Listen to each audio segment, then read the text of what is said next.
عرب nationalism تو نہیں رہی لیکن پین اسلامزم کے اندر ضرور قائم ہو گئی, اور مسلم امہ اور مسلم امت کا تصور اور ملت کا تصور جو ہے وہاں سے قائم ہوا. اور اسی ملت کے تصور نے جو ہے وہ مطلب کیونکہ جب ایک جسم اور ایک جان بن گئی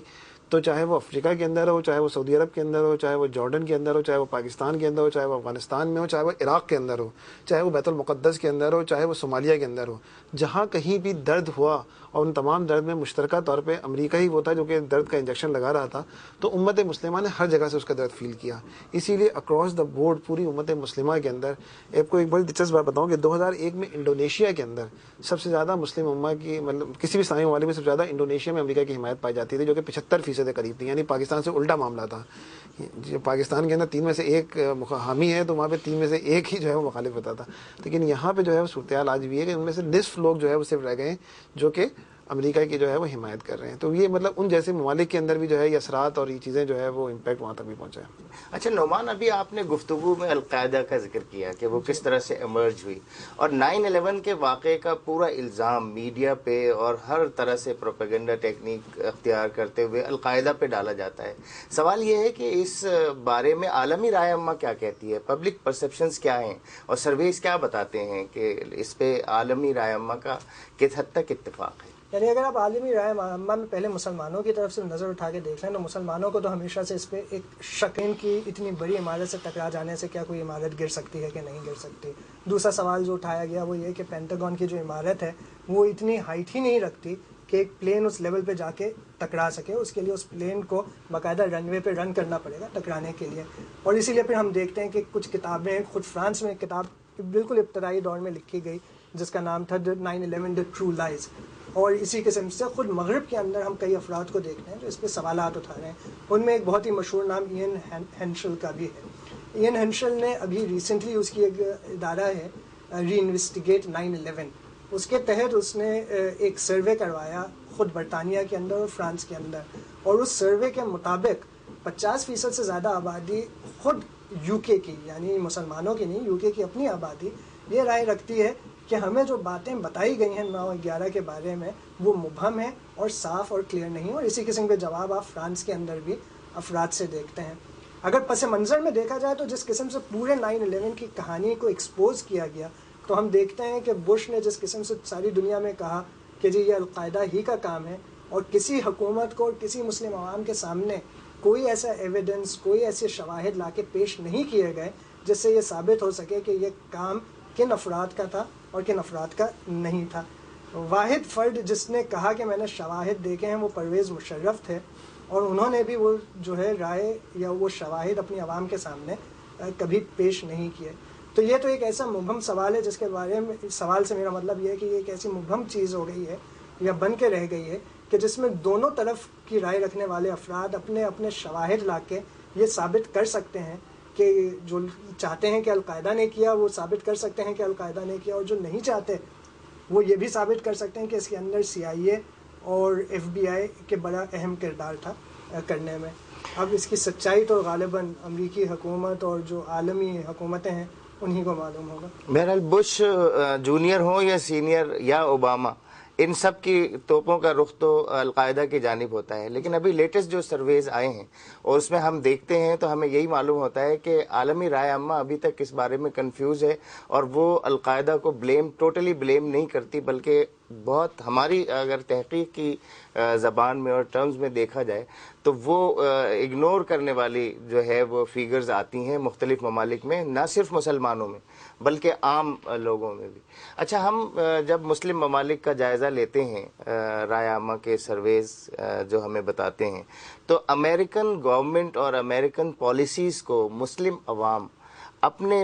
جو ملکی اور قومی مفادات ہیں اس کے خلاف پاتے ہیں. وہ کون سے امریکن اقدامات ہیں جن کی وجوہات کی بنا پر جو ہے وہ مسلم عوام اپنے مفادات کے خلاف امریکہ کو پاتے ہیں؟ کاشف, کچھ آپ روشنی ڈالیں. اس کی بنیادی وجہ یہ ہے کہ جو مسلم حکمران طبقہ رہا ہے, چاہے تھوڑا سا اگر ہم اسے انفارچونیٹ بھی کہہ سکتے ہیں کہ پاکستان وہ واحد یا کل 2-4 اسلامی ممالک میں شامل ہے جہاں پہ زیادہ جو ہے وہ جمہوریت رہی ہے. مطلب ایک ترکی میں رہی ہے, ایک پاکستان کے اندر رہی ہے جمہوریت, یہاں بھی عملیت کا اثر ہے لیکن جمہوریت رہی ہے. لیکن ہم نے یہ دیکھا ہے کہ وہی لوگ حکمران بنے ہیں, وہی لوگ رہے ہیں افراد جو کہ کسی نہ کسی کوریڈورز کے اندر امریکن کنسرنز یا امریکن جو ہے وہ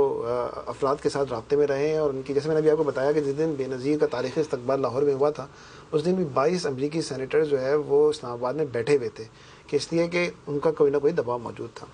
دیکھیں عوام اور جو فرق ہے وہ یہ ہے کہ مسلم حکمران اور مسلم عوام, اور مسلم عوام بھی نہیں اگر میں کہوں ملت اسلامیہ یا امت اسلامیہ, فرق ہے ان دونوں کا. حکمران جو ہے وہ امریکی کٹ پتلی رہے ہیں اور انہوں نے امریکی عشید بات کے ساتھ پاور سینٹرز کے اندر یا پاور کوریڈورز کے اندر گئے ہیں, وہ اس کے بغیر وہاں پہ رہے ہی نہیں ہیں. بڑی سے بڑی اگر ہم نے یہاں تک کی بھی دیکھا ہے کہ جو ہمیں بتایا جاتا ہے کہ جہاں پہ ملوکیت قائم ہے اور جہاں پہ بادشاہتیں قائم ہیں ان کے اندر بھی وہ جانشینی ہوتی ہے, جب تک امریکی عشید بات نہ ہو جائے تو وہ حکمرانی چینج نہیں ہوتی. ہم نے اردن کے اندر دیکھا شاہ طلال جو ہے وہ بڑے عرصے تک جو ہے وہ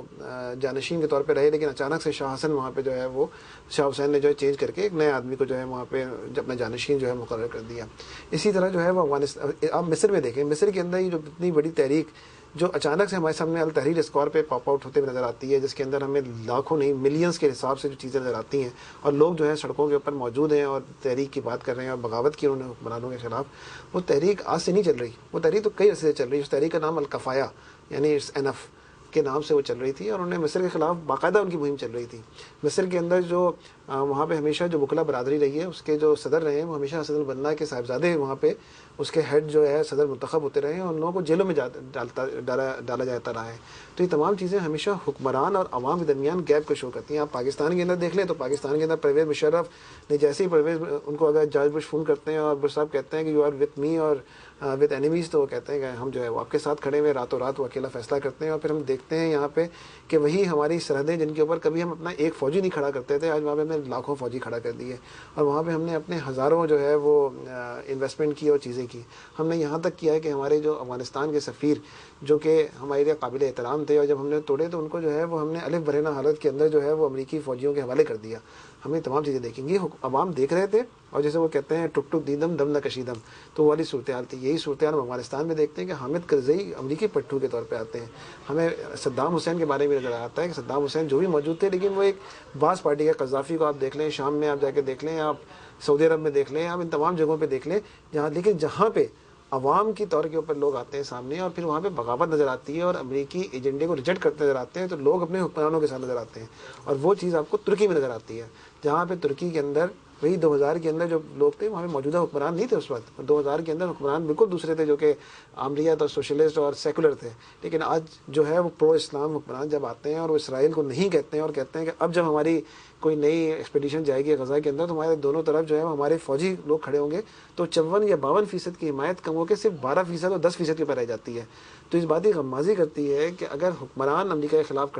کھڑے ہوتے ہیں تو عوام ان کے پشت پہ آتی ہے, ورنہ ریمنڈ ڈیوس والے کیسز ہوتے رہیں گے, ہم دیکھتے رہیں گے, جلتے رہیں گے, کرتے رہیں گے اور ہماری آنکھوں کے سامنے راتوں رات فیصلے ہو کے لوگ چلتے رہیں گے. جی, رائے عامہ کے جو جائزے ہیں وہ بھی یہ بتاتے ہیں کہ جارڈن, لیبنان اور پاکستان اور دوسرے ممالک, مسلم ممالک کے عوام بھی یہ سمجھتے ہیں کہ ان کی حکومتیں دراصل امریکہ کے بہت قریب ہیں اور امریکہ کے کہنے پر چلتی ہیں. اس کی کیا وجہ ہے یہ تاثر بننے کی اور اس کے کیا اثرات ہیں مسلمان لوگوں پر؟ نعمان, آپ اس پر روشنی ڈالیں. تاریخی پس منظر ہے اس کا. 50-60 سال کی اگر مسلمان ممالک کی تاریخ دیکھی جائے تو جیسا کہ کاشف نے بیان کیا کہ صاف ظاہر ہے کہ عوام نواز حکومتیں نہیں آئیں, امریکی نواز حکومتیں آئیں. تو ہم پھر دیکھتے ہیں کہ مصر کے اندر مصری عوام فلسطین کی آزادی چاہتی تھی.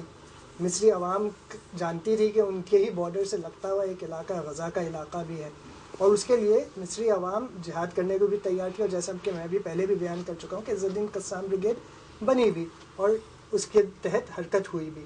مگر حکومتیں کون سی قائم ہوئی؟ پہلے کنگ فاروق کی حکومت قائم رہی جو کہ برٹش نواز تھی. پھر ہم دیکھتے ہیں کہ گمال عبد الناصر کی حکومت قائم ہوئی اور خاص طور پہ گمال عبد الناصر کے بعد جو انور سادات کی حکومت قائم ہوئی تو اس نے تو باقاعدہ اسرائیل کو پہلے عرب اور مسلم ممالک کے طور پہ تسلیم بھی کر لیا. اس کے نتیجے میں آخر مصر کو کیا ملا سوائے اس کے کہ حسنی مبارک اور سادات کے 40 سالہ ظالمانہ دور کے کچھ بھی نصیب نہیں ہوا. اسی کے پڑوسی ملک اسرائیل کو سب کچھ ملتا چلا گیا. اگر یہی تاریخ آپ پاکستان کے پس منظر میں دیکھیں تو پاکستان ان ممالک میں سے ہے جس نے اس زمانے میں جب لوگ نان الائنڈ موومنٹ کی بات کیا کرتے تھے کہ نہ ہم امریکہ کے ساتھ جائیں گے نہ ہم رشیا کے ساتھ جائیں گے, تو پاکستان نے اپنے آپ کو امریکی جھولی میں پیش کر دیا اور